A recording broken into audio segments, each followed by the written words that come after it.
이제 2부 순서를 시작을 하겠습니다. 저희들 그 토론 지정 토론자 모두 7분 계시죠. 그래서 발제를 지금 듣고서 그 내용을 가지고 미리 배포를 드려서 보셨고요. 그래서 패널 토론 개인 소신도 포함해 가지고 다 반영을 하신 것 같습니다. 순서는 지금 저희 시간 그 표대로 순서를 일단 기업계 쪽을 2분을 먼저 드렸습니다. 그리고 여기 대해서 회계업계에 2분을 빅폼과 남빅폼을 이렇게 하고, 그리고 투자자 입장에서 국민연금과 그리고 학계 이렇게 하고요. 그리고 또 정부 쪽의 그 기관으로서 이제 금융위원회와 금융감독원이 있는데 2분 중에서 1분을 모셨습니다. 최근에 금융위원회 쪽에서는 인사이동이 있었죠. 그래서 이제 기업의 정책 파트가 책임자가 8월 말부로 바뀌었습니다. 엊그제로. 그래서 금감원 쪽에서 모시는 것이 더 적절하겠다. 연속선상에서요. 새로운 분이 오신 것보다는. 그래서 이제 모두 7분을 모셨습니다. 순서는 요 순서대로 예정하셨을 거니까 이미 준비를 하신 대로 발표를 하시는데, 시간이 저희들 전체 프로그램 5시 전에 이제 마쳐야 되니까 지금 60분, 70분이죠. 그래서 그 한 분당 10분을 드릴까 했는데 그렇게 되면 또 플로어에서 계신 분들 질문 시간이 좀 있을 수도 있고 해서 8분 내지 9분, 길어도 9분이고 한 8분 정도 이렇게 해서 준비하신 내용을 적절히 잘 증감시키셔가지고 그 시간을 지켜주시면 고맙겠습니다. 먼저 강경진 상장회사 협의회 정책본부장님 말씀을 듣도록 하겠습니다. 사실 김범종 교수님은 제가 뭐 다들 아시리라고 생각이 돼서 따로 소개를 드리지 않았습니다만 현직 그 감리위원이시기도 합니다. 그래서 정부 쪽에 증선이 산하의 감리위원회에 계시기 때문에 교수가 전업이지만 정책 파트에 굉장히 현장에 계시는 분이고, 그래서 모셨습니다. 상장회사 협의회 정책본부 책임을 맡고 계시는 강경진, 우리 또 회계사 자격도 가지고 계세요. 업계의 그 현황을 잘 전해주실 걸로 믿습니다. 예, 부탁드립니다. 예, 안녕하십니까. 방금 소개받은 한국상장회사협의회 정책 2본부를 맡고 있는 강경진입니다. 예, 김광현 교수님이 부르는 자리는 항상 죄인의 모습으로 가야 되는 자리라서 며칠 전부터 밤잠을 못 이루고 부담을 갖고 나오게 됐고요.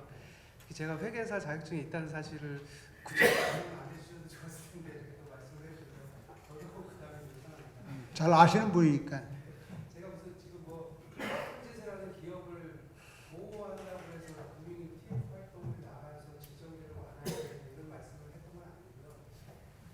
우리나라가 균형감 있게 제도가 보완이 돼서 회계활동도 투명하게 발전될 수 있기를 바라는 마음에서 TF 활동을 해왔고, 지금도 그런 마음을 변한 것은 없는 상황입니다. 지금 3가지 제도가 들어와서 합술적으로 긍정적인 영향이 있다라고 생각합니다.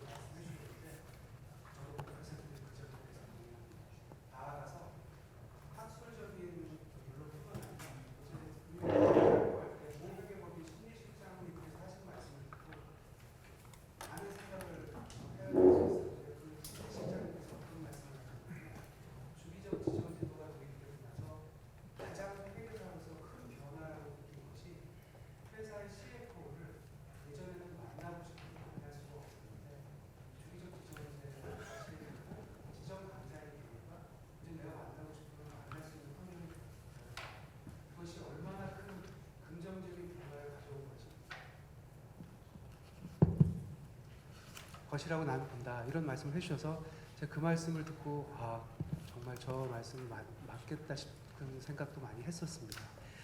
그래서 학술적으로나 실무적으로나 분명히 긍정적인 영향이 있다는 점에 대해서는 100% 동의를 하고요. 다만 우리가 이 제도를 도입하는 과정에서 비용적인 측면에 대해서는 많은 고민을 못했던 것도 사실입니다. 아까 이제 김범준 교수님은 비용이라고 하면 일단 금액적인 비용을 말씀을 해주셨는데요. 저희 상장회사협의회는 사실 비용 얘기는 많이 안 드렸었어요. 저희는 주로 어떤 비용을 말씀을 드렸냐면 보이지 않는 비용에 대해서 좀 많이 말씀을 드렸습니다. 저희 대기업들이 좀 많다 보니까 이 회계 담당자분들이 하시는 말씀이 뭐 어떤 예를 들어서 설명을 좀 드리면 지정감사님께서 자료를 요청을 했는데 자료 리스트가 A부터 Z까지 뭐 어마어마하게 많대. 마치 그 자료 요청 명단을 받고 국정감사 자료 요청 받으면 이런 기분이겠구나 이런 생각이 들으셨대. 그래서 야, 이 자료는 굳이 필요 없을 것 같은데 왜 필요하시냐고 물었더니 또 대답도 잘 안 해주시더래요. 물론 모든 지정감사님께서 그렇다는 말씀은 아닙니다. 그러다 보니까 어떤 현상까지 발생하면 이미 적대적인 관계가 형성이 되다 보니까 적이 돼야 될 필요가 없는데도 불구하고 예전 자유선임 감사에는 이 매출 채권 손상 자료가 나한테 요 채권 무슨 자료를 달라고 그러면 내가 그걸 주면 되는데 거기 다 나와 있는데 이분은 그 자료의 존재를 모르니까 이 사람이 달라고 하기 전까지는 주기가 싫다는 거예요. 뭘 자료를 뭐 회계 부정을 하겠다는 뜻이 아니라 이미 관계가 틀어져 버리니까 서로 협력하는 관계가 아니라 시작부터 적대적인 관계로 나가버린다는 거죠. 그러다 보니까 커뮤니케이션이 계속 단절되고 하니까 이런 것도 하나의 보이지 않는 비용이다. 이렇게 말씀드릴 수 있겠고 또 밸류에이션 비상장 주식을 회사가 자체적으로 한 것, 외부에서 받아온 것, 이렇게 세 가지를 갖다 드렸더니 셋 다 인정 못해. 왜 인정을 못하십니까? 금융위원회가 감독 지침 낸 거 보면은 이런 게 있는데요. 일단 저기서 다시 받아와. 뭐 이런 거라든가. 물론 아까도 말씀드렸지만 이게 전부 다라는 건 아니고 이런 사례들이 굉장히 많이 저희 쪽에 접수가 되고 있었기 때문에 그 예로서 하나를 말씀드리는 겁니다. 그래서 비용이라 하면 아까 그런 금액적 비용도 있지만 보이지 않는 비용도 있다. 그래서 우리가 말하는 비용은 이 두 개를 합쳐야 되고 나아가서 발생한 효익과 이 비용을 비교해서 과연 이 제도를 계속 존치하는 제도로 항구적인 제도로 가지고 가는 것이 맞는 것이냐에 대한 판단이 조금 필요한데 비용적인 측면에 대한 검토는 많이 진행이 못된 측면이 있다. 뭐 잘 아시는 바와 같이 이것이 이렇게 장점만 있는 좋은 제도라면 전 세계에서 우리나라만 채택할 리는 없을 것이고 EU나 미국도 이 제도를 도입을 하려다가 결국은 미국도 제가 조직명을 까먹었는데 SEC 산하의 기구에서 검토를 하다가 결국 포기를 했고 이번에 영국 회계개혁법안에서도 도입을 검토하다가 영국 상장 시장의 매력도를 감소시킨다라는 그런 의견서와 함께 결국 도입은 하지 않았습니다. 그래서 앞으로 기간 동안에는 이 제도가 유지되는 과정에서 비용적인 측면에서도 좀 검토를 해서 이 제도를 한국 제도로 갈 것인지 아니면 일단 좀 멈추고 다른 방식을 좀 보완해서 운영을 할 것인지 이런 좀 검토가 필요하다 이렇게 생각을 하고 있습니다. 그다음에 이제부터 좀 제 개인적인 말씀인데요. 요 3대 회계 개혁 제도로 인해서 회계 감사가 정말 이 가치를 자본시장에 인정하는 계기가 되었느냐라고 누가 묻는다면 개인적으로는 그런 건 아직도 좀 부족하지 않나 이렇게 생각을 하고 있습니다. 물론 감사 보수 올라가고 감사 시간이 늘어나서 감사 환경이 개선된 거에 대해서는 저도 아주 잘된 일이라고 생각을 합니다만 과연 회계 감사, 그다음에 회계의 투명성, 기업의 회계가 자본시장에서 인정받는 계기가 되느냐에 대해서는 좀 아직 자신이 없습니다. 그 이유가 우리나라가 미국과 달리 이제 자본시장이 너무 급격하게 성장을 하다 보니까 회계가 자원 배분의 척도로 쓰여진 것보다는 다른 방법으로도 자금을 뭐 조달을 해올 수 있었고 뭐 여러 가지 고도 성장 과정에서의 그러한 좀 문제점들이 좀 있었고 그것이 아직 많이 개선이 되고는 있습니다만 아직 그런 게 조금 남아 있다 보니까 기업 입장에서는 내가 회계를 투명하게 해서 자본 조달 비용을 확 낮출 수 있다면 정부가 이런 걸 안 시키더라도 여기다 어마어마하게 돈을 써서 이렇게 할 텐데 그런 유인이 많이 부족하지 않나 이렇게 생각을 합니다. 예전에 회계사 공부할 때 이제 회계 감사 교과서에서 이런 내용을 봤었습니다. 경영자가 내 성과를 정말 객관적으로 인정받아서 자기의 보수를 많이 받고 차입을 잘 하려면 회계법인이 여러 군데 있는데 가장 레퓨테이션이 높은 회계법인에 가장 비싼 돈을 주고 이렇게 성과 평가를 받아서 난 이렇게 투명하게 했고 잘했다라는 걸 자본시장에서 인정을 받으려 하는 유인이 있을 거고, 그렇지 않은 조그마한 회사에 좀 불투명한 경영자는 나는 저기 비싼 회계감사 안 받을래, 나는 뭐 관계 없어 하면 좀 그렇지 못한 데서 받을 거고, 이렇게 경영자의 유인에 따라서 차별화된 감사 수요를 이끌어내는 그런 게 있다라고 배웠는데, 우리 시장은 아직 좀 그렇게까지는 되지는 못한 것 같습니다. 그래서 뭐 길게 말씀드렸습니다만은 요지는 요 구체적인 요 방법론을 떠나서 어떻게 하면 기업이 스스로 나설 수 있게 만들 것이냐에 이 정책의 진정한 회계 투명성을 개선하기 위해 정책의 포커스가 맞춰져야 되지 않을까 이렇게 생각을 합니다.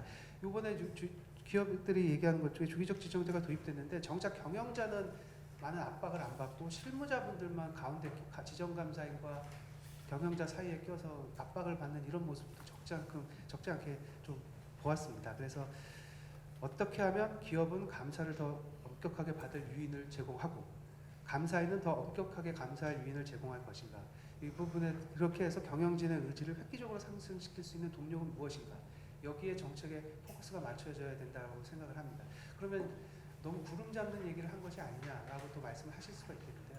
방법은 크게 이론적으로 두 가지가 있다고 생각합니다. 자본시장이 회계가 얼마나 중요한지를 인식하게 해서 자본시장이 스스로 회계의 투명성에 대한 차별적인 점수를 가지고 자본이 배분될 수 있도록 하면 좋겠는데, 이것은 시간이 조금 걸리는 좀 어려운 작업이 될 수 있을 것 같습니다.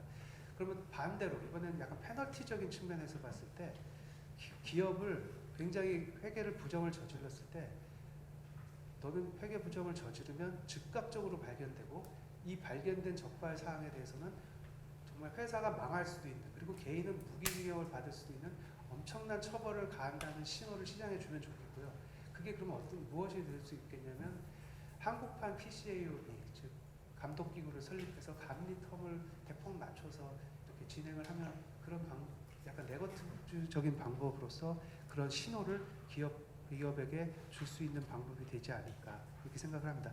지금 우리나라만의 제도를 계속 만들어서 도입을 해서 운영을 하는 것도 좋긴 한데, 결국은 세계 시장과 좀 동떨어진 제도가 될 것이기 때문에 언젠가는 정상화돼야 되는 제도는 정상화되어야 되지 않는가 그렇게 생각을 하고 있습니다. 참고로 이 KPCAOB 설립에 관한 이야기는 오늘 국장님도 오셨습니다만, 이미 2010년도 초반부터 나왔던 얘기인데 금융이나 감독 당국에서도 다 인정은 하시면서 실제로는 연결이 안 되시더라고요. 그러면은 저는 개인적으로 우리 정부조차도 회계를 이렇게 독립기구로 해서 이렇게 엄격하게 하는 거에 대해서 이렇게 약간 좀 미온적인 태도를 갖고 계시구나.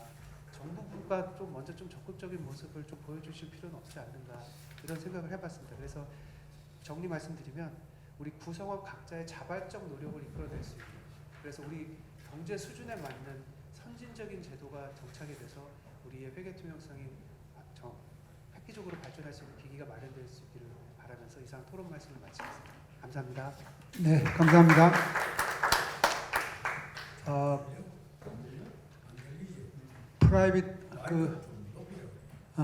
프라이빗 어카운턴트의 입장에서 계시면서 지금 실무를 또 총괄하시는 입장에 있다고 보니까 의미 있는 말씀을 해주셨습니다.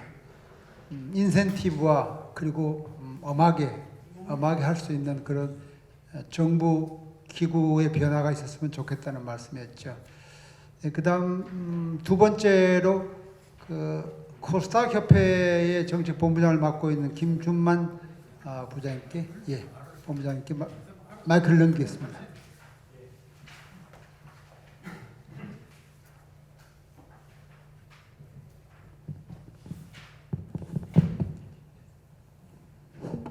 안녕하십니까.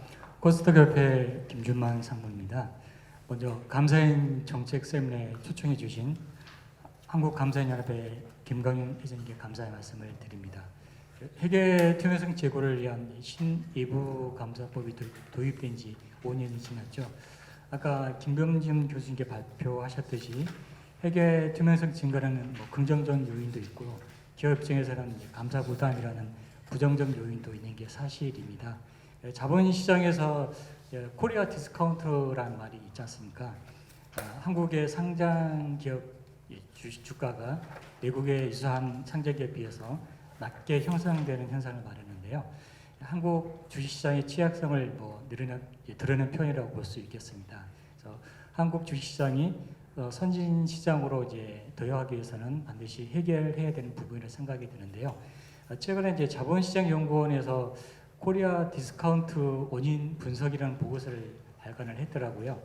거기에 따르면은 코리아 디스카운트는 2012년부터 2021년까지 10년간 계속 국내 상장 기업의 PBR은 선진국의 52% 정도 되고 신흥국의 58%에 불과해서 분석 대상 45개 나라 중에서 41위를 기록을 했다고 합니다. 그래서 코리아 디스카운트는 여전히 관찰되고 있는 현상인 것 같습니다.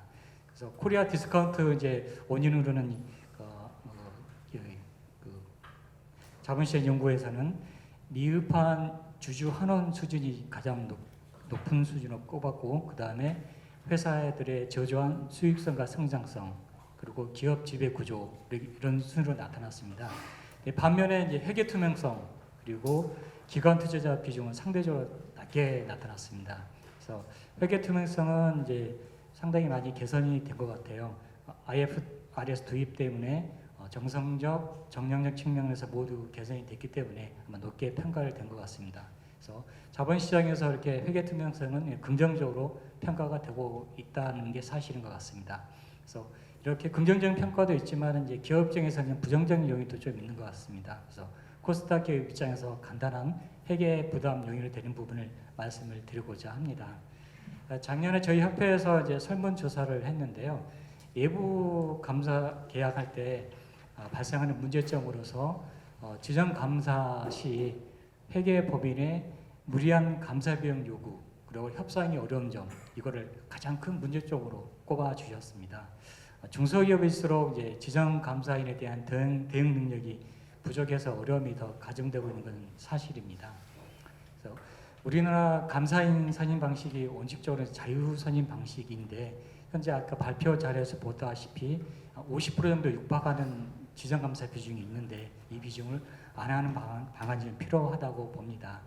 그리고 아까 서두에 말씀드렸다시피 코리아 디스카운트 원인으로 회계 투명성은 상당히 많이 개선됐기 때문에 앞으로 한국 주식시장이 질적으로 성장하기 위해서는 당연히 기업들이 많이 노력을 해야 되겠지만은 또 다른 제도 개선이 필요하다고 생각이 듭니다. 특히 안정보다 성장이 중요시되는 코스닥 기업들 입장에서는 성장의 관점에서 성장에 관심을 주주분들과 공유를 할 수 있도록 회계 개혁이 합리적으로 이루어진다면은 좋은 결과가 되지 않을까 생각이 듭니다. 이상으로 마치도록 하겠습니다. 감사합니다. 네, 감사합니다. 우선 시간을 절약해 주셔서 감사드리고요. 근데 한편으로는 그 코스닥 협회에서는 회계 투명성 쪽에는 그 코리아 디스카운트의 사실은 이유들 여러 중에 하나에 불과하고 회계가 오히려 투명하다고 오히려 받아들여지는 경향이 있다 이런 말씀을 하셨어요. 저도 자본시장연구원의 그 보고서 바로 그걸 관심 있어가지고 제가 본 적이 있는데 여러 가지 내용이 배당금 지급률이 낮고 배당 성향이 낮고요. 지배구조가 미비하다 이런 건 그것도 있어서 사실은 회계 투명성이 그 다음에 한 이유로 그렇게 들고 있더라고요. 그래서 우리 회계인들이 안팎의 회계인들이죠. 안팎의 회계인들이 너무 그 회계에 자책할 필요는 없는 것 같은데요. 다만 그렇다고 해서 회계 투명성이 우리나라 기업의 현실에서 대외적으로 떳하게 우리가 양호하다고 볼 수가 있느냐 하는 것은 그거는 아닌 것 같아요. 지금 우리가 앞서 발제에서도 있었습니다만은 저도 그 인사 말씀해 드렸습니다만 지금 우리나라의 그 주요 64개국 중에 평가 순위가 47입니다. 그래서 그 얘기는 국가별 순위가 전체 28위인데 회계가 까먹고 있거든요. 그러니까 이게 회계에 대해서 우리 그 기업의 CFO들한테 설문조사를 했는데 스스로 우리나라의 회계 및 감사 시장의 그 상태를 어떻게 보느냐, 미흡하다고 보고 있는 것은 사실인 것 같습니다. 그래서 역시 개선해야 될 여지가 많이 있고, 정부 쪽의 그 인식도 사실은 지금 크게 변화가 되고 있지 않은 것 같습니다. 여기 이제 금융감독원에서 오셨습니다만, 금융감독원도 정부의 그 정책을 위임받아가지고 위탁받아서 일을 하고 있으니까 정부의 일부분이라고 볼 수도 있습니다만은, 지금 그 금융위원회 정책 담당은 일개과도 안 됩니다. 수준이.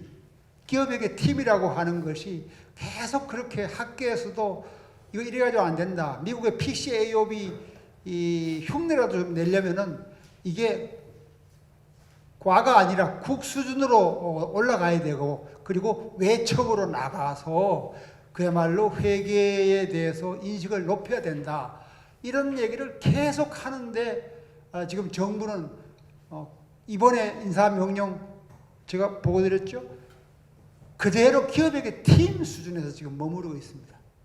그래서 회계 산업의 그 제도적인 중요성을 그렇게 부여하고 있지 못한 것이 아쉬운 실정입니다. 예, 그럼 그 다음에 순서로 넘어가죠.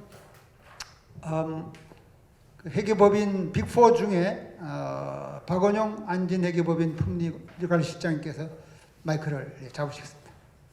네, 안녕하십니까. 안진회계법인 품질관리실장 박원용입니다. 오늘 우리 회계개혁 5년을 그냥 쭉 둘러보면서 그동안 연구된 결과들을 쫙 요약을 해주셨는데요. 회계개혁이 결국은 기업하고 외부 감사인한테 더 많은 책임과 규제를 부여하는 방향으로 진행이 된 것 같습니다. 그래서 여러 개의 제도가 있었는데, 오늘 우리 발표 내용 중에 우리 내부회계관리제도 감사가 외부 감사인의 감사 품질을 높였다는 일부 연구도 있지만, 그걸 높였다는 증거를 찾지 못했다 하는 게 굉장히 좀 저한테는 충격입니다. 왜냐하면 이 내부회계관리제도하고 이에 대한 감사제도는 사실은 회계 투명성 확보를 위해서 가장 기초적이면서도 중요한 제도입니다. 근데 거기에서 감사 품질을 제고한 실증적인 증거가 만약에 없었다면 무슨 요인 때문에 그게 없었는 건지 추가로 좀 분석을 해보면 어떨까, 그런 생각이 듭니다. 최근 회계개혁 완화 조치가 시행이 일부 되고 또 시행 예정인데요. 중요한 거는 논의 과정에서 우리가 큰 방향은 놓치지 않아야 될 거라고 생각이 됩니다. 즉 감사인은 독립적이어야 되고요. 그리고 적격성을 갖추어야 되고, 감사 의견을 표명하기에 충분한 감사 시간을 확보할 수 있어야 됩니다. 그런데 지금 이제 우리 자유수임으로 일부 1차 주기적 지정이 끝나고 나서 자유수임으로 변하고 있는데, 이런 것들이 잘 지켜지고 있는지 우리가 다시 되돌아볼 필요가 있을 것 같고요. 또 기업은 회계 정보를 산출하는 과정을 투명하게 관리하고 재무 보고에 합당한 비용 지출을 해야 된다는 겁니다. 근데 회계개혁 완화 조치 주요 내용을 보면 내부 회계 관리제도 외부 감사 부담 완화, 또 상장회사 감사인 지정 비율 적정화, 또 표준 감사 시간 적용 유연화, 지정 감사제 합리적 제고, 주로 이거 외부 감사인 쪽에서 지금 다뤄진 측면이 많습니다. 물론 급증한 회계 관리 비용으로 인한 기업의 부담을 감안한 조치라고 사실은 생각을 합니다. 하지만 최초 거래가 발생할 때부터 회계 정보의 인식, 집계, 처리에서 재무제표 작성 공시까지 이루어지는 재반 재무보고 절차와 이에 대한 내부 통제 제도는 외부 정보 이용자를 위해서 기업이 자체적으로 구축하고 또 신뢰성과 실효성을 확보하기 위해서 갖추어야 되는 인적 물적 제도입니다. 그래서 이런 회계개혁 보완 조치가 되더라도 이 부분에 대해서 어떻게 효과성을 가질 수 있을지 거기에 대한 대안이 충분히 마련이 돼야 된다고 생각합니다. 지금도 많은 기업들이 내부회계관리제도, 감사 이런 것들 도입하는 과정을 보면요, 회사에서는 우리는 인력도 부족하고 전문성도 낮다. 그러니까 해당 제도의 구축을 회계법인에 용역을 주겠다. 그리고 구축이 끝나고 설계평가 및 운영평가도 용역을 줘서 해결하겠다. 이렇게 그냥 시쳇말로 말하면 돈으로 때우겠다. 이런 접근법을 가지고 있는 회사들이 상당 부분 있습니다. 이런 경우 용역 보고서는 회사 내부에 남겠지만 재무 보고를 책임져야 될 경영진과 실무진들에게 이 지식의 축적이 제대로 이루어지는지, 또 지속 가능한 회계 관리 제도를 그 회사가 갖출 수 있는지, 이거를 우리가 자문할 필요가 있습니다. 아까 교수님 말씀 주신 것 중에 우리 회계 인프라 말씀을 주셨는데요. 회계 인프라 구축에 투입되는 비용과 자원은 우리 재무제표상 비용으로 처리됩니다. 하지만 사회적 자본에 대한 투자라는 인식의 전환이 필요한 것 같고, 이는 R&D 투자하고도 유사합니다. 그런 점에서 오늘 교수님께서 의견 주신 것 중에 기업의 회계 인프라 투자에 대해서 R&D 투자 수준의 세제 혜택을 제공하자 하는 그런 제안에 대해서 깊이 공감하는 바입니다. 지금 타이밍상 회계개혁 완화 조치는 감사인의 독립성을 제고하기 위해서 도입된 주기적 지정제도의 1차 연도 또 2차 연도 지정회사가 자유수임 구조로 전환되는 시점이 이루어집니다.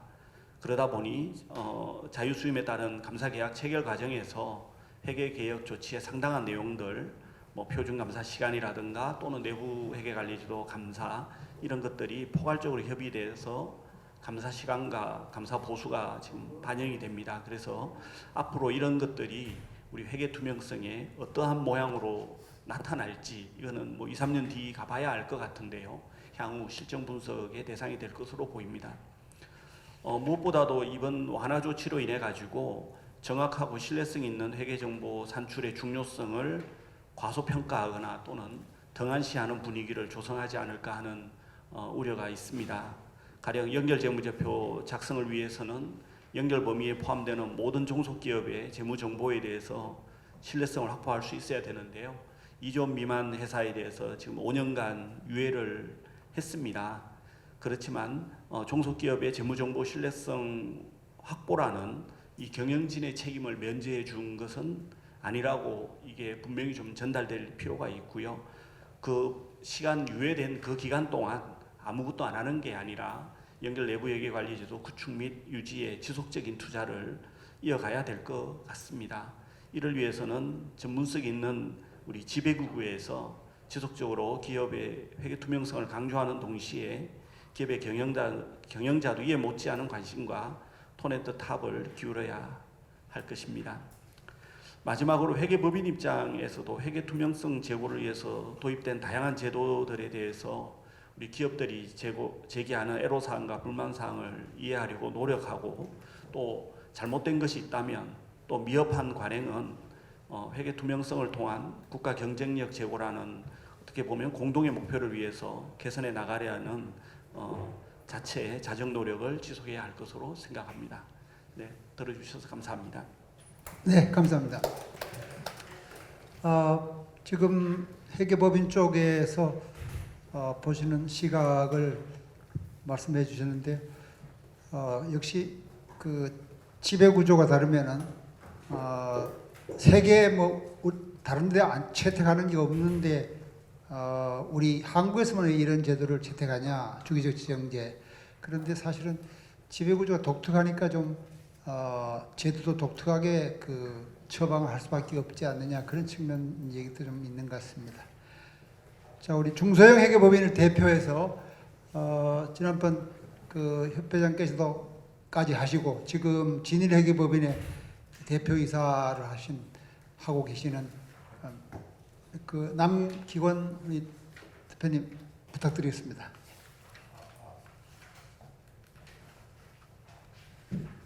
됐네요. 예, 됐습니다. 예, 진일 회계법인 대표 남기권 기자입니다. 교수님께서 시간을 좀 줄이라는 부탁이 있어가지고 각설하고 본론으로 바로 들어가겠습니다. 과연 회계제도 개혁에서 규제를 완화할 때인가에 대해서 먼저 말씀드리겠습니다. 여기 평가에서도 대부분 긍정적으로 평가를 하고 있다. 물론 부정적인 평가도 물론 있지만, 그런데 역시 세계적인 평가는 아직도 거의 52, 그러니까 63, 4개 중에 52권이라면 거의 꼴찌 수준입니다. 그건 당연하고, 그뿐만 아니고 아시아 47위, 그러니까 52권, 50 왔다 갔다 하니까. 그런데 아시아를 조금 특수해서 아시아 한번 보면 어떠냐면 우리나라 진짜 꼴찌예요. 우리보다 앞선 나라가 대만, 일본은 당연하고, 심지어는 중국, 우리가 저기 부패인 나라라고는 필리핀보다 못해요. 그런 평가를 받으면서 우리가 완화하고 잘했다 이렇게 하는 건 너무 자화자찬이 아닌가 생각이 들어가지고 좀 걱정스럽습니다. 그래서 국가에서도 회계 투명성 강조하고 있고, 노동 투명성 강조하고 있고, 우리 회계 공인회계사 회에서도 국가 경쟁력을 선도하는 우리 회계 투명성 대자라는 슬로건을 지금 하고 있는데 그런 방향으로 가지 않을까 생각합니다. 명성을 쌓는 데는 30년 노력해야 되지만 명성을 잃는 데는 1년도 깁니다. 그래서 우리가 1년 내에 뭘 했더니 우리 좀 잘 좀 봐달라 라고 하는 건 너무 성급한 판단인 것 같고, 꾸준하게 지속적으로 시행하고 노력해야, 정말 30년 정도는 해야 그게 명성이 쌓여가지고 하나하나 이루어지는 거지, 2, 3년 했다고 해서 그게 바로 신뢰성이 확보되지는 않는다고 봅니다. 그래서 제 생각에는 이런 규제 완화를 논할 때는 언제냐? 지금이 아직 아닙니다. 시기상조입니다.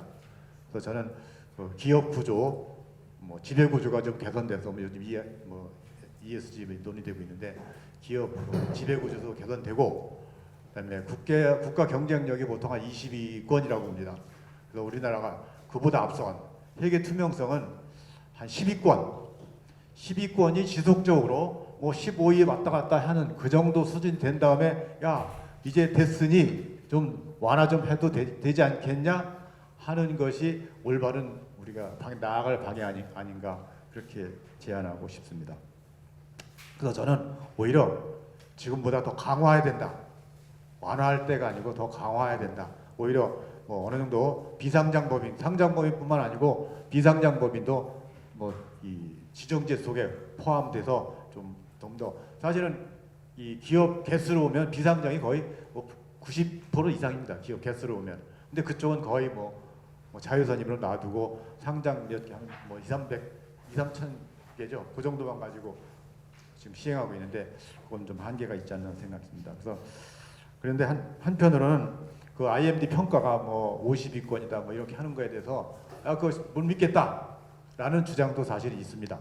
그런데 과연 외부가 그렇게 평가하는 것, 외부 평가하는 것을 우리가 과연 신뢰성을 또 부여하지 않을 것인지, 또 우리 금감원에서 최근에 우리 자체 평가 한번 해보자 하고 설문조사를 막 돌린 경우가 있었어요. 그래서 야 이게 우리가 아무리 설문조사해서 우리 100점 만점에 60점이다 70점이다 라고 해본들 남들이 인정하지만 괜히 자화자찬하는 꼴이 돼버린단 말이에요. 그것도 그렇게 하는 것도 과연 우리가 반대로 신뢰성을 더 까먹는 그런 정책이 아닌가 싶어가지고 저것도 좀 우리가 좀 여러 가지 고민 좀 해야 될 생각이 듭니다. 회계 투명성에 대해서 좀 더 연구 좀 더 할 필요가 있다 생각합니다. 그 다음에 감사 비용 과다가 이제 핵심인데, 사실 제 생각엔 감사 보도 과다하는 건 아까 여러 가지 꼭 돈뿐만 아니고 기타 간접적인 부담도 포함돼서 충분히 말씀드리는 거고, 그래서 저희 생각에는 강도 높은 감사로 인해서 어떤 지정제하니까 강도 높은 감사할 수밖에 없고, 강도 높은 감사하다 보니까 많은 자료를 요구하고, 왜 많이 봐야 되니까 많이 봐야 되고 많이 보고 그래야만이 정확하게 판단할 수 있으니까 당연히 많이 봐야 되겠죠. 뭐 대충 보면 안 되겠죠. 그러다 보니까 당연히 기업 부담은 늘어날 수밖에 없는 게 구조입니다. 그래서 기업 부담 완화는 좀 더 많은 자료를 봐서 적정한 합리적인 의사결정하는 것이 감사인의 역할이 아닌가 또 싶습니다. 그 다음에 감사 보수는 우리가 수량 곱하기 단가입니다. 그래서 우선 그 수량보다는 단가를 얘기하면 여기 뭐 연구 자료에 보면 그 최근 2006년 뭐 이후 최근까지 시간당 감사 보수는 거의 변동이 없다. 약 뭐 8만 원, 9만 원 수준으로 거의 변동이 없다는 게 많은 연구의 결과입니다. 다만 총액이 왜 2배로 늘었느냐? 뭐 100% 늘었다고 대충 뭐 100% 늘었다는데 그럼 왜 늘었냐? 사실 여기 자료에 보면 대부분 감사 시간 투입이 그만큼 많이 늘어서 총량이 늘은 거지 시간당 단가는 거의 변동이 없다는 게 어떤 연구 결과니까 그것도 참조해 주시고 그럼 왜 시간이 늘었냐? 아까 얘기했잖아요. 많이 보고 많이 봐야 되니까 당연히 많이 투입해야겠죠. 그러니까 당연히 보수가 올라갈 수밖에 없겠죠. 그런 걸 충분히 이해해 주시고 그다음에 감사 비용이 과다함으로 뭐 제도를 완화해야 되는 주장은 뭐 과거에 뭐 국제적인 수준도 마찬가지입니다. 국제적인 수준에도 우리는 항상 낮은 수준입니다.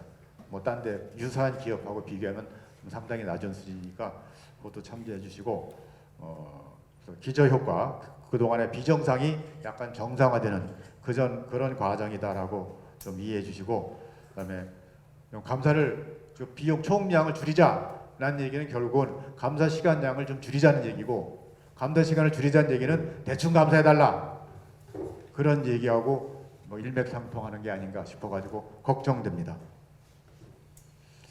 그다음에 그 감사인 입장에서 몇 가지 말씀드리겠습니다. 이거는 뭐 저 개인적인 얘기가 아니고 우리 등록 뭐 빅4를 제외한 등록법인 협의회에서 다 논의되고 공식적으로 감독원 뭐 금융위에 제출한 내용을 가지고 저희가 정리한 거기 때문에 이건 저희 등록법인 협의회 전체의 의견이라고 생각해 주시고 감사 품질은 뭐 여러 가지 아까 독립성 중요하죠.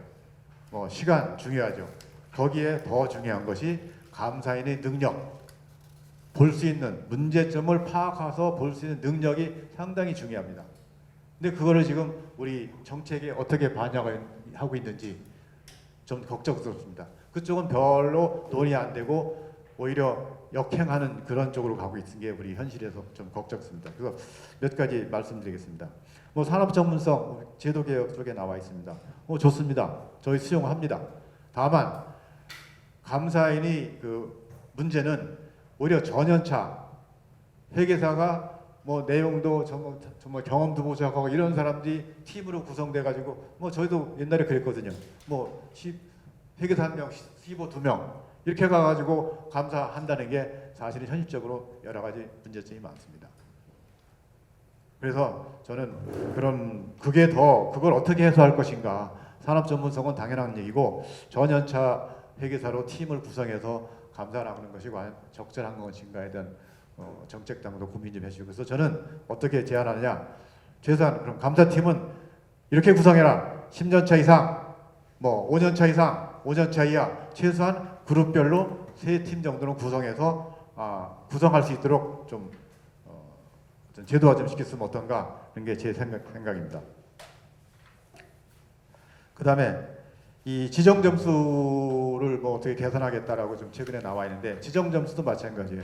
거기 보면은 뭐 오히려 전연차에다가 점수를 많이 배정하고 뭐 15년, 20년 차에 지나면 점수를 좀 상대적으로 적게 주고 또 뭐 40년 이렇게 좀 오래된 사람은 뭐 점수를 확 깎아버리고 근데 이게 이런 제도가 제 생각에는 그래요. 오히려 우리 현실적으로 보면은 가서 더하기 빼기 하는 그런 거는 요즘 로보틱스가 다 해요. 더하기 빼기해서 검증하는 거 이거 다 로보틱스가 합니다. 그런 거는 로보틱스가 맡기고 진짜 중요한 건 뭐냐? 전문 진짜 경험 있는 회계사들이 가서 정확하게 이 회사의 문제점이 뭔지 아픈 곳이 뭔지 골문 부분이 뭔지를 정확히 진단해서 핵심을 파악하는 게 더 중요하지 더하기 빼기 열심히 해가지고 문제점이 나옵니까? 병원에도 똑같아요. 병원에도 인턴 뭐 이런 수습 제도가 왜 필요해요? 뭐 훌륭한 의사들 밑에서 그래야만이 정확한 진단할 수 있지. 이 회계 감사도 똑같습니다. 그래서 저는 그 경력자들 또 이런 사람들을 좀 우대하는 좀 제도가 필요할 거고, 그다음에 그 점수 배정하는 것도 그렇고 이 각종 연구 자료 뭐 여기 정기현 교수님하고 또 그런 연구 자료가 있고 또 우리 회계법인들의 그 타임 차지할 때 그 시간이 다 있다고. 뭐 1년차 시간당 얼마, 뭐 10만 원, 뭐 이사급 뭐 30만 원, 대표급 50만 원, 뭐 대부분 그렇게 돼 있어요. 근데 거기는 대충 그렇게 회계법인 대부분 다 그렇습니다. 그럼에도 불구하고 한 3배, 4배 줌에도 불구하고 우리 정책에서는 1.2배밖에 안 줘요. 이런 제도를 하고 있으니 자꾸 밑으로 인원을 확보할 수밖에 없는 구조를 만들어 놨어요. 그러니까 자꾸 밑에 점수를 15 수습 뽑아다 가지고 인력 투입하고 하는 그런 체계를 만들어 놨다고. 그래서 더 중요한 거는 이 경력자가 또 AI 시대에 그것은 맞는 그런 어떤 인력 구조를 감사히 투입될수록 좀 했으면 좋겠다는 게 저희 생각입니다. 그다음에 성과 평가에서도 지금 현재 그 외감 규정이면 성과 평가 회계사들이 성과 평가할 때 뭐 세무, 경영자문 이런 것까지 다 포함해서 평가하라고 돼 있어요. 감사 품질에 세무 잘하고 뭐 M&A 잘하는 거 무슨 상관이 있어요? 아무 관련 없는 지표까지도 다 집어넣어가지고 성과 평가해서 n분의 1 해라. 이런 제도를 하고 있다는 게 과연 법적으로 맞는지 좀 궁금합니다. 또 감사 품질에 그렇게 해서 뭐 평가한 회계사가 우수한 회계사다라고 평가할 수 있는지 좀 궁금합니다. 그래서 그런 불합리화 제도는 현실적으로 합리적으로 개선돼 주기 부탁드리겠습니다.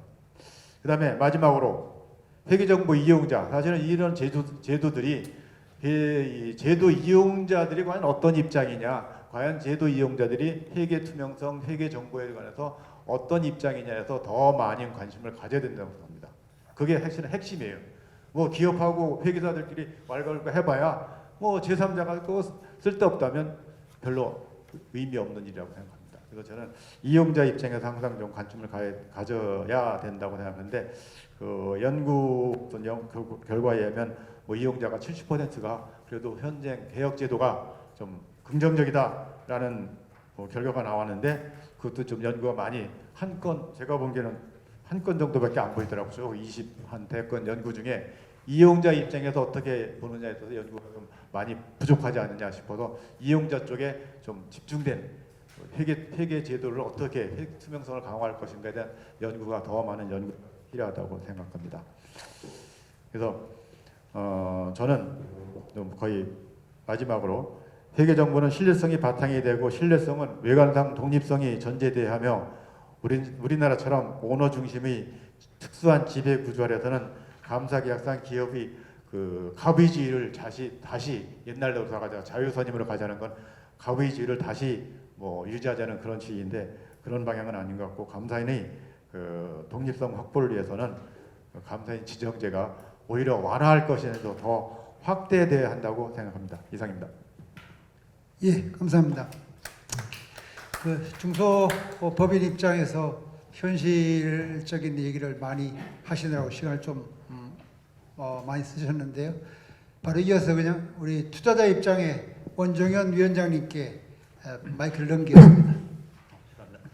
예, 안녕하십니까. 국민연금 기금운용위원회 원종현입니다. 어떻게 보니까 제가 투자자 입장에 대변한다고 표현하는데 그건 좀 부담스럽고요. 저희가 어떻게 보면 이제 기금을 투자함에 있어서 회계 정보를 이용하는 부분에서의 얘기를 좀 해야 될 것 같습니다.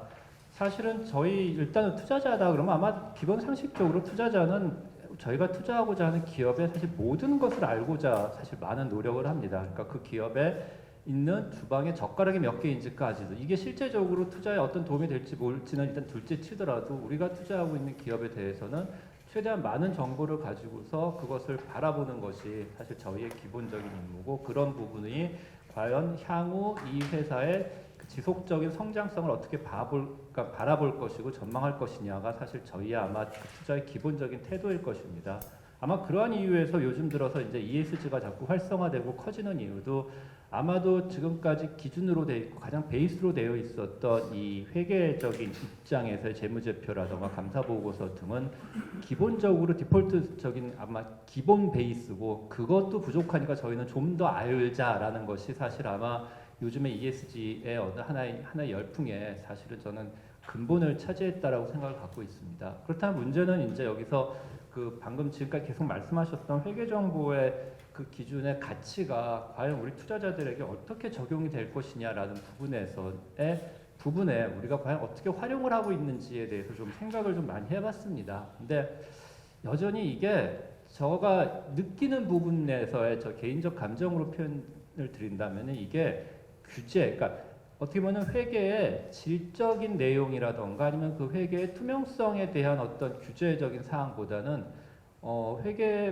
그러니까 재무제표나 감사 보고서의 내용상 규제가 매우 좀 강하다 보니까 사실은 저희는 어떠한 감사 보고서나 어떤 회계 정보들을 접할 때 A 회사, B 회사, C 회사를 봤을 때 그 숫자적인 입장에서의 저희가 어떤 태도는 취할 수 있어도 그 숫자적인 의미가 나타나는 품질적인 개념은 사실은 저희가 잘 보지를 못하는 것이 사실입니다. 그래서 아주 좋으신 분들 아주 고급 회계 정보를 막 쓰셔서 나왔었던 회계 정보나 어떻게 보면 어떤 기업 같은 게 되게 저렴하게 써서 그냥 막 만들었다고 쳐도 그것이 그냥 그 최소한의 규제니까요. 미니멈에서의 파지티브를 다 그것만 지금 지키는 것 같거든요. 그래서 보다 보면은 이 둘의 품질 구분이라는 것은 사실은 그 회사가 어떤 사고가 나지 않는 한 그 품질 구분에 있어서의 저희는 차별성을 잘 갖지를 못합니다.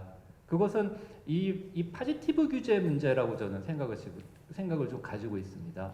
요즘에도 ESG 얘기를 또 한번 잠깐 해야 되는데 ESG가 초반만 해도 벌써 2, 3년 됐습니다만 초반만 해도 각 기업들마다 고유의 ESG를 막 발표해 대면서 그 투자자들에게 상당히 어필을 하던 시기가 있었습니다.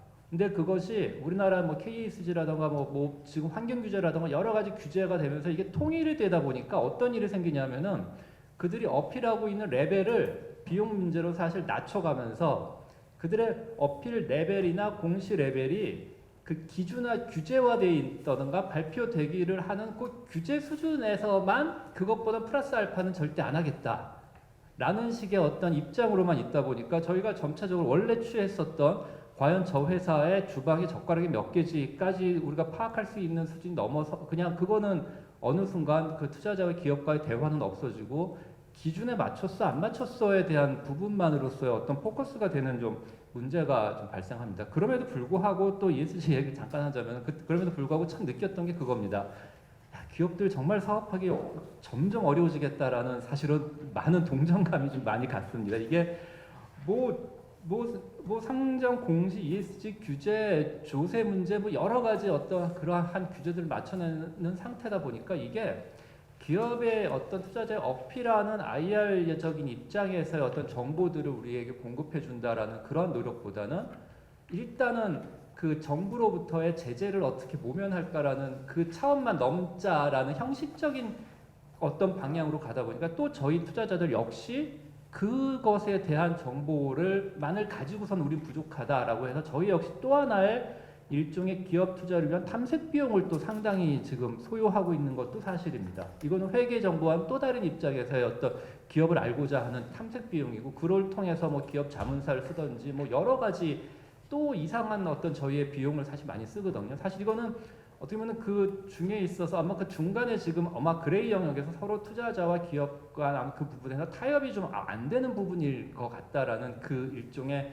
건너지 못하는 크레버스 같은 것이 지금 존재하는 것이 아닌가라는 생각이 듭니다. 그래서 회계 정보의 어떤 정보 제공이 사실 그런 크레버스를 통해서 저희 투자자들에게 어필할 수 있는 어떤 영역으로까지 사실 갈 수 있는 부분에서 정보 제공이었으면 좋겠다라는 건 사실 그거는 규제의 플러스 알파의 노력을 아마 더 하셔야 되는 부분이라서 그 부분에 대해서는 사실은 이건 규제로 풀릴 문제가 아니라 자율성의 문제인데 근데 그 사이에 사실은 회계 법인이라는 사이가 끼는 거고 그들의 원하는 것과 어떻게 보면 우리가 기업에 원하는 것과 우리가 회계법인이 원하는 것과 아니면 회계법인 기업 상호 간에 아마 원하는 것과 해줄 수 있는 것에서의 아마 괴리 문제가 사실 여기서는 좀 많이 발생하지 않은 것인가 싶습니다. 그렇지만 또 하나 느끼는 건 아까 그 회계 투명성 얘기를 많이 하셨는데 되게 재밌는 게 아까 보니까 IMD의 그 투명성 순위랑 봤을 때 그거 외에 또 지금 아시아 지배구조원에서 또 아시아 지배구조 순위를 발표하는 게 있습니다. 그게 우리나라가 지금 11위, 그러니까 11개 국가, 아시아 국가 중에 우리나라가 아직 한 8위, 9위 합니다. 거의 지금 이 투명성이 비슷하거든요. 그리고 추위가 또 비슷합니다. 그때 약간 올라갔을 때 저희도 7위까지 올라갔었다가 이게 거의 동조성을 보이더라고요. 그래서 이 부분에서의 어떤 우리의 투명성이라는 것이 아까 코리아 디스카운트 얘기도 하셨지만 저희가 그런 정보들을 회계를 통한 정보로서 좀 더 습득할 수 있는 방법이 무엇일까라는 부분에서의 사실은 저희의 좀 고민들도 많이 있어야 되고 그런 부분에서는 사실 투자자 입장에서의 많은 반성도 좀 있어야 될 거라고 생각합니다. 그래서 지금 그런 부분에서의 그 투자자 어떤 그 쇼핑의 대상이 이제는 재무제표나 그건 너무 근본화됐다라는 것에서의 아마 문제가 될 것 같아서 사실 여기에서의 어떤 그 이외에 더 볼 수 있는 정보를 우리는 어떻게 접해 볼 것이냐. 뭐 쉽게 말해서 저희가 제일 그 할 때 한 건 그겁니다. 먼저 회계 정보상으로 봤을 때 이 회사가 부도날 수 있는 기업 확률이 얼마지 뭐지 해라는 거 해서 그것만 통과해서 투자 적격. 그러면 그 다음부터는 덮어놓고 성장성이나 뭐 그런 부분들을 회계 정보 외에 다른 요인으로 많이 보려고들 하는 부분들이 있거든요. 그래서 그런 부분들을 어떻게 논의해 주실 것이냐. 그러면서 저희가 이제 어떻게 보면 지금 미술 작품 볼 때 사실은 비싸고 정말 마스터피스라도 잘 모르는 사람은 이게 마스터피스인지 아니면 정말 누가 막 그린 건지 잘 모르잖아요. 멋있어 보이는 것만 찾게 되니까. 그래서 진짜 우리가 마스터피스를 볼 수 있는 안목을 우리가 어떻게 길러 나갈 것이냐라는 부분들도 사실 저희의 그것도 아마 투자자로서의 아마 저희의 어떻게 보면은 과제이기도 할 것입니다. 그렇지만은 저는 조금 더 그런 입장에서 기업에게 먼저 부탁드리고 싶은 거는 그겁니다. 그 회계 비용이라는 것에 대한 비용 증가 부분이 아까 참 누가 좋은 말씀 정말 해주셨습니다. 그것이 투자자의 그 투자 비용, 그러니까 투자자의 어떤 투자 촉진을 끌 수 있거나 아니면은 그 자금 조달 비용을 낮출 수 있는 것. 사실 저희는 이제 거기에 대한 금리의 문제일 테니까. 그러니까 그렇게 볼 수 있도록 하는 어필의 방법을 조금 더 좀 같이 고민을 해주셨으면 좋겠다는 생각이 드는 것이고요. 그 다음에 좀 회계를 하시는 교수님들이나 이제 여러 회계 법인들에게도 제가 이거 그냥 부탁드리고 싶은 건 그게 저의 부탁인 것은 안 좋은 회계 법인 그러니까 막한 회계 감사 보고서나 그냥 표면하고 차례 목차 똑같지 않습니까? 거기에 우리가 어떻게 하면 이것을 좀 더 잘 구분해서 마스터피스를 우리가 제대로 볼 수 있을까? 그러면서 그쪽에 대한 추구성과 신뢰성을 좀 더 강화시킬 수 있을까? 거기에 사실 조금만 더 우리가 알 수 있는 정보 제공이 어떻게 더 가능할까에 대한 부분들이 좀 더 저희 투자자 입장에서도 많이 고민되어야 할 부분이라고 생각하고 그거는 역시 저희의 과제이기도 할 것입니다. 예, 이상입니다. 네, 감사합니다. 그 회계 정보를 더 나아가서 이제 비재무적인 ESG 정보까지를 말씀하신 것 같습니다. 자, 시간 관계로 다음 순서 우리 학계 전규환 교수님의 또 고견 지정 토론을 듣겠습니다. 네, 안녕하십니까. 숭실대학교의 전규환입니다. 오늘 발표해 주신 김범준 교수님과 앞부분에서 좋은 토론을 해주신 토론자분들께 감사드립니다. 저는 개인적으로는 자본주의 하에서 시장이 존중되어야 된다고 생각합니다. 그리고 개인적으로는 규제는 최소한으로 이루어져야만 된다고 생각을 합니다. 규제는 본래 의도와는 관계없이 선한 의도와는 관계없이 이 잘못된 결과들을 많이 초래하기 때문에 규제는 최소화돼야 된다는 것이 저희 기본적인 생각입니다. 근데 개인적인 말씀을 드리면 저도 1988년에 회계사 2차 시험에 합격을 해서 그때로 따지면 올해가 만 35년이 되고요. 교수가 된 지는 25년이 됐습니다. 물론 여기에는 저보다 훨씬 오래전에 되신 분들도 많이 계신데요. 이 말씀을 드리는 이유는 저도 한 30년 동안은 시장 존중하에서 규제는 최소화돼야 된다는 생각을 버리지 않고 있었습니다. 근데 그 얘기가 이제 10년, 20년, 30년이 됐는데도 똑같은 얘기를 반복을 하고 있더라고요. 아무것도 바뀐 건 없는데 그래서 이런 식으로 가다가는 50년, 100년이 돼도 시장에 맡겨야 되지 않느냐, 자유선임제가 바람직하다라는 주장들이 계속되지 않을까라는 우려가 들었습니다. 다시 말씀드리겠습니다만 저는 개인적으로는 자유선임제를 선호하고 그쪽으로 가야 된다라고 생각을 합니다만 신외부감사법이나 그 이후의 그 회계개혁제도는 이 몇십 년 동안, 최소한 제가 알고 있는 30년 동안 반복되었던 말들이 계속 반복되어서는 안 되겠다. 회계가 더 이상 우리나라의 발목을 잡아서는 안 되겠다라던 그런 강한 어떤 인식이 뒷받침이 되어서 이루어진 게 아닌가라고 생각이 됩니다. 제도를 하나씩 간단히 말씀을 드리면요. 주기적 지정제에 대해서도 이게 과연 바람직한 제도냐에 대해서 개인적으로는 원칙적으로는 바람직하지 않은 제도라고 생각이 됩니다. 따라서 빠른 시일 내에 주기적 지정제는 폐지되어야 된다고 생각합니다. 그런데 이 폐지되기 위해서는 우리나라의 감사 환경이 제대로 돼야지만이 이게 폐지가 논의될 수 있는 부분이라고 생각이 됩니다. 즉, 뭐 자세한 내용은 생략하고요. 열심히 감사한 회계법인 회계사들이 대접을 받고, 그 다음에 기업 입장에서도 다소 비용이 들더라도 제대로 된 회계법인 감사반을 선정해서 감사를 받고, 그러한 데가 존중받는 그런 시대가 돼야지 폐지되는 것이지. 다만 그래서 당분간은 원칙적으로 보면은 바람직한 제도는 아니나 이대로 가서는 안 되겠다는 강한 어떤 절박감에서 나온 제도라고 생각이 되고요. 당분간은 이것이 부분적인 개선은 당연히 필요하다고 생각이 됩니다만 유지가 되면서 본래의 목적을 다할 때까지 좀 제대로 정착이 되는 게 필요하다고 생각이 되고요. 표준감사 시간도 마찬가지입니다. 이거 나올 때도 말이 많았고요. 어떤 분들은 그런 표현을 썼습니다. 학생이 공부 시간이 중요하냐, 얼마나 효율적으로 하는 게 중요하지. 그 말에도 100% 공감합니다. 근데 남들은 100시간 공부하고 있는데 나 혼자 10시간 공부하면서 시간이 중요한 게 아니라 효율적으로 해야 된다. 그거는 아니라고 생각이 됩니다. 공부 시간도 어느 정도 된 다음에 효율을 따져야지 시간이 안 되는데 효율을 따지는 건 의미가 없다라고 생각이 되고요. 따라서 표준감사 시간에 대해서 논란이 있습니다만 역시 이 부분도 뭐 구체적인 개선 방안에 대해서는 이미 뭐 많이 논의가 됐고요. 당분간은 유지가 되면서 어느 정도 우리나라의 감사 환경이 정착이 된 후에 그때 폐지를 논의해도 늦지 않다라고 생각이 되고요. 내부회계관리제도 감사도 마찬가지입니다. 감사나 연결 기준의 내부회계관리제도 감사 도입은 결국은 저는 가야 될 방향이라고 생각이 됩니다. 일부 언론에서는 내부회계관리제도 감사를 했는데도 횡령사건이 발생했다. 이 내부회계관리제도 감사가 의미가 없다라고 비판하는 언론 기사도 봤는데요. 그걸 보면서 저는 오히려 더 강화해야 되는 거 아닌가, 더 많은 시간을 투입해서 제대로 해야 되는 거 아닌가, 이것을 오히려 반증해 주는 게 아니라고 생각이 됩니다. 따라서 이 부분도 역시 필요한 부분에 대한 개선은 얼마든지 해야 되지만은 기본 골격은 유지될 필요가 있다라고 생각이 됩니다. 감사 보수와 시간도 많은 말씀을 해주시는데요. 감사 보수의 증가로 기업이 어려워하는 것도 저도 잘 알고 있습니다. 근데 앞부분에서 계속 말씀해 주셨지만 저는 시간당 보수를 같이 봤으면 좋겠습니다. 대부분은 시간당 보수는 그다지 크게 오르지 않은 상태에서 시간이 증가했거든요. 따라서 감사 보수의 증가는 대부분 시간의 증가고, 그렇다 그러면 시간이 적정한가?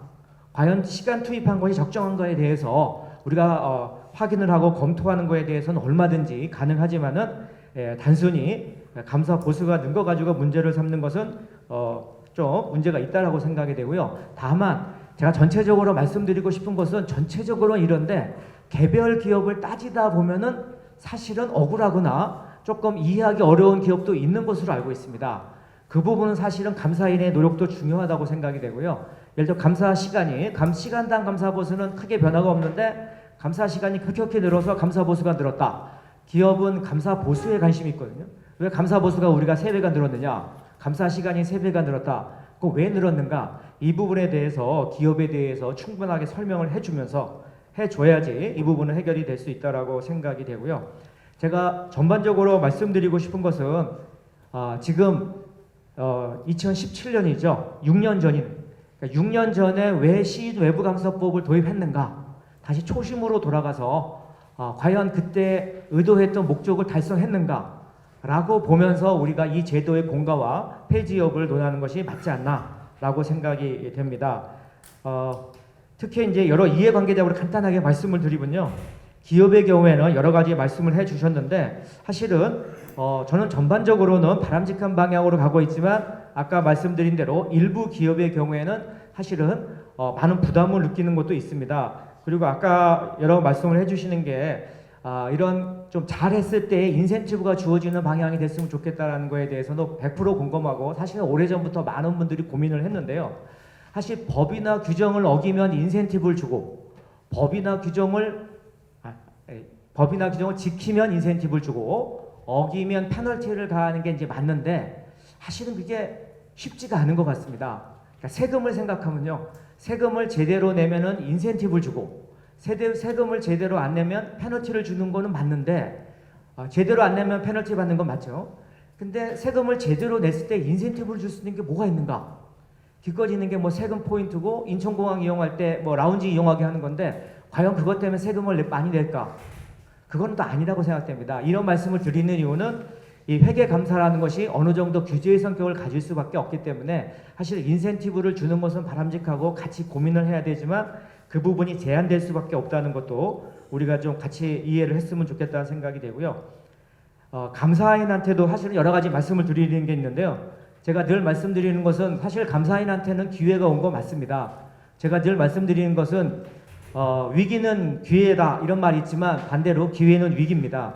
언제 감사인한테 다시 위기가 닥칠지 모릅니다. 자, 제가 말씀드리고 싶은 것은 감사인 간에 예를 들어 상호 존중 문화가 있어야 된다고 생각이 됩니다. 예를 들어서 전계와 단계 감사인 간의 의견 불일치 문제는 사실 긍정적인 문제도 있습니다. 왜냐하면 전계 감사인이 제대로 못했던 것을 다른 시각에서 보는 부분도 있는데 사실 또 디테일하게 개별 건으로 들어가려면 제가 얘기를 들어봐도 양쪽 감사인이 다소 무리를 하는 경우도 없지 않습니다. 다만 전반적으로는 그렇지 않다고 생각이 되고요.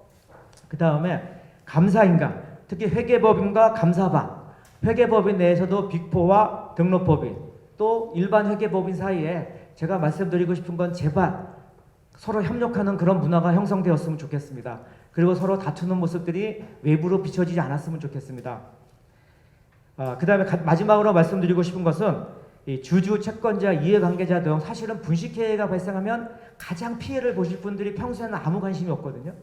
아무 관심이 없다가 분식회계나 부실감사가 나타나면 그때 가서 굉장히 많은 관심을 갖고 하시는데 제발 평소에 좀 관심을 가주시고 내가 관련된 회사가 있다면 우리 회사가 어느 회계법인 어느 감사반으로 또 감사를 받고 시간은 어느 정도 투입하고 감사보수는 얼마 지급하고 이것이 비슷한 기업과 비교했을 때 적정한지를 포함해서 감사 의견은 어떤지 등등등 평소에 관심을 많이 가져주시는 것이 사실은 우리 회계가 정상적으로 가는 방법이 아닌가라고 생각이 되고요. 다시 한번 끝으로 말씀드리면 기본적으로 저는 우리가 규제라는 건 최소화되고 자유선임제를 포함해서 시장에 맡기는 것이 바람직한 거라는 데서는 저도 원칙적으로 동의를 합니다만 아직은 우리나라 환경에서 조금은 시간이 필요할 것 같고 그렇다 그러면은 주기적 지정제나 표준감사 시간 등등이 아직은 필요한 제도라고 생각이 되고 제가 바라는 거는 그런 제도들이 빨리 사라질 수 있는 그런 감사 환경이 조성되었으면 좋겠습니다.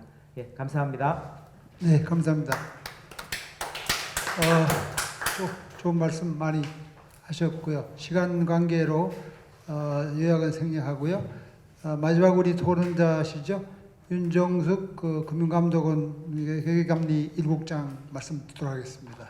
네, 안녕하십니까. 저는 금감원 윤정숙입니다. 오늘 이렇게 정말 오랜만에 이런 자리를 나와서 보니까 좋은 말씀들과 많은 제안사항들을 주셔서 또 이렇게 나와서 듣게 되는 좋은 계기가 되는 것 같습니다. 앞서서 많은 분들이 여러 좋은 말씀들을 해주셔서 저는 이제 좀 중복되지 않는 감독 쪽 위주로 잠깐 말씀을 드리겠습니다.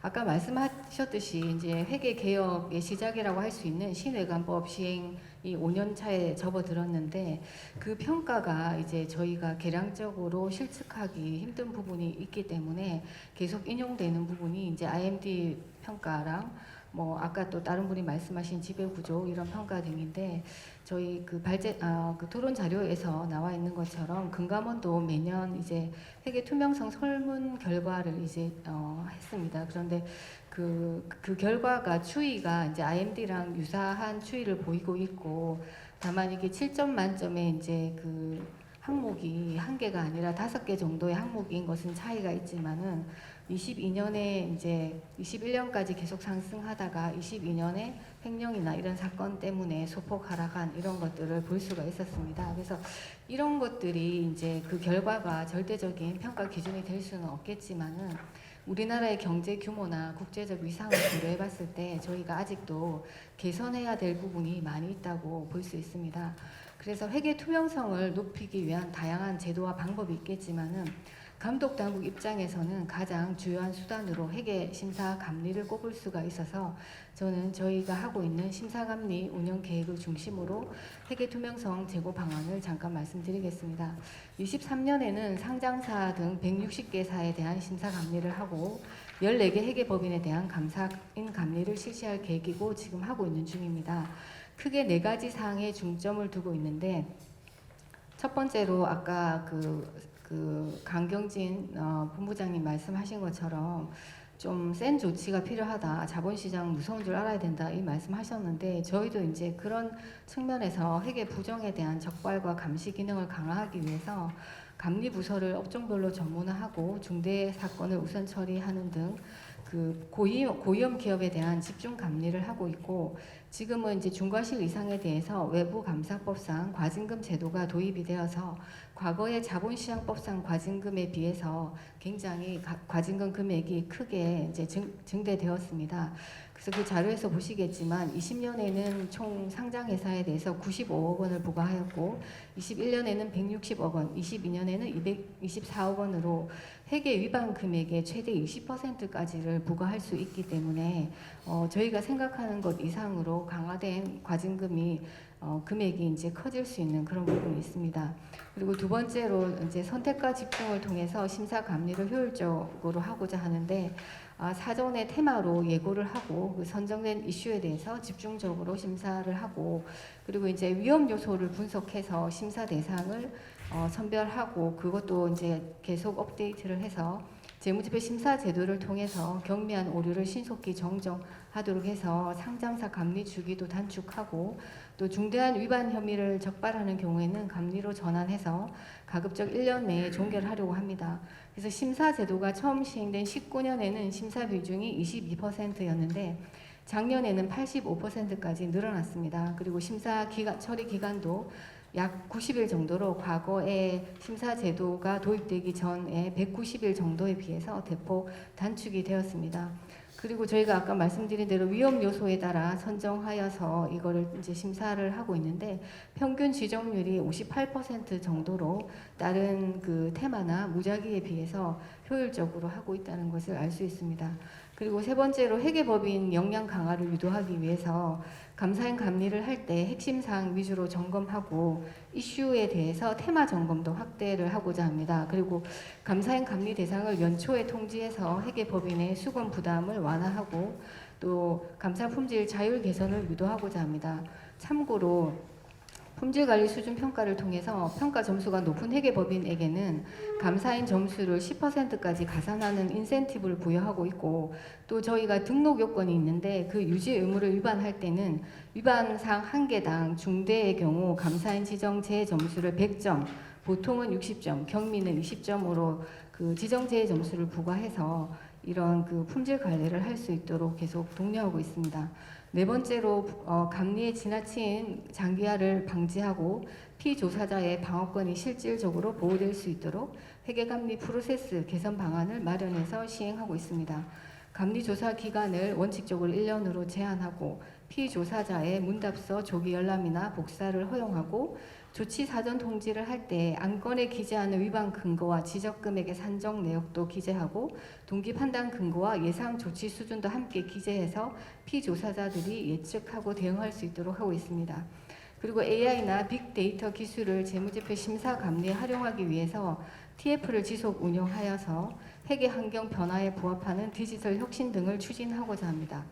이상 말씀드린 내용들이 충실히 이행해서 회계 감독의 실효성과 효율성을 강화함으로써 투명성 제고를 하고자 합니다. 마지막으로 신외관법의 시행은 단지 회계개혁의 시작일 뿐이고 회계개혁은 아직도 진행 중이라고 생각됩니다.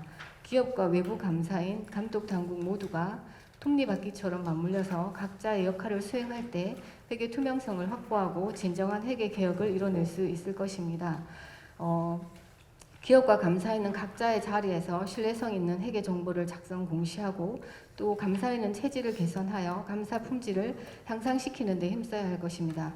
감독당국은 회계 투명성 제고 목표를 유지하면서 다양한 목소리에 귀를 기울이는 노력을 계속할 것입니다.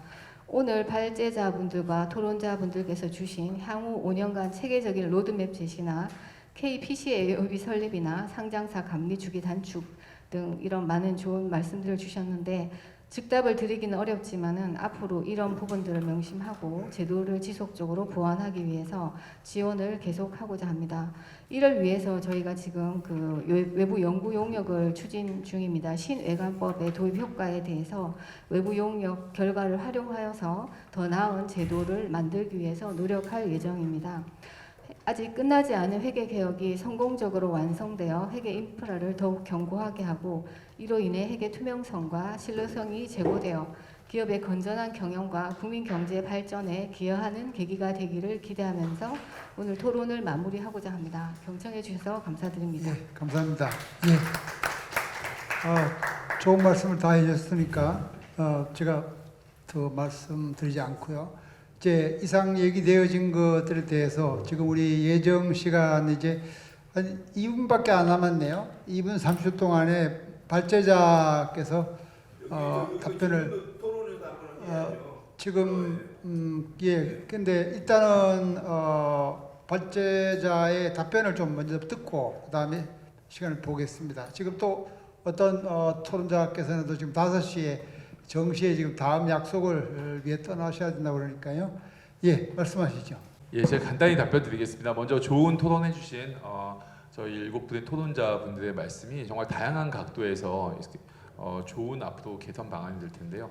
한 2가지만 말씀드리고 싶습니다. 첫 번째는 우리 기업 측에서 제기해 주신 그 비용을 봐야 된다는 부분은 정말 저희가 이제 지금부터 고민해 봐야 될 부분인 것 같습니다.